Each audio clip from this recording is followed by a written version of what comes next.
Hi, okay, we're here with Hannah from Unibar, and we're just going to ask her a few questions.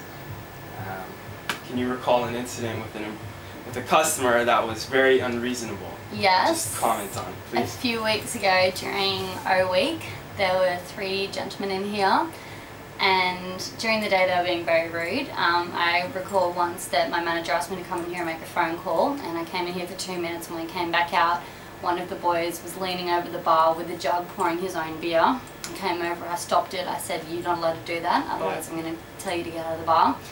They were being very loud and noisy throughout the whole day. Anyway, I came to 3:30 and I said last drinks bar's closing at 4 o'clock, and then 3:45 I said, you know, finish up your beers and things like that, and you've got to close up 10 to 4, 5 to 4, and then I came to about 3 minutes to 4 and my lift was here outside, and I said, "Look guys, you got to go." There was only those 3 of them left.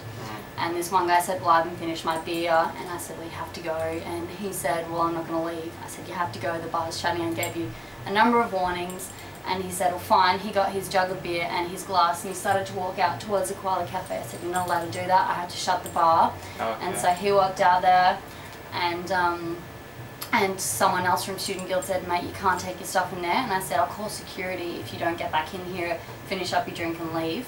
And he said, "Yeah, no, fine, call security." So I was about to, but then someone else, there was a security guard there that said, "No, go back inside." So he went back inside and I said, "Look mate, you're going to have to go. I've told you 4 o'clock bar shuts."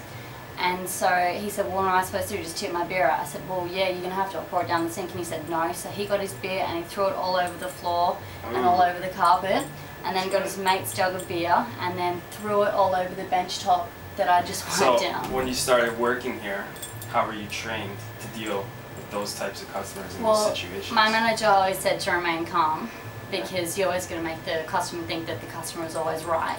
So if anything ever did happen, call management or talk to security, and like if it ever got out of hand, call security. Right. For this instance, I was by myself, so I just tried to remain calm and tried to tell him politely, you know, you got to finish, you're giving you all these warnings. So do you think that the customer is always right? No, not necessarily. No, I don't think they are, because this instance, you know, the drink is in, the wit is out. Yeah. He didn't know what was going on. So, Well, great. Thank you for your time. Thank you. Kill it now.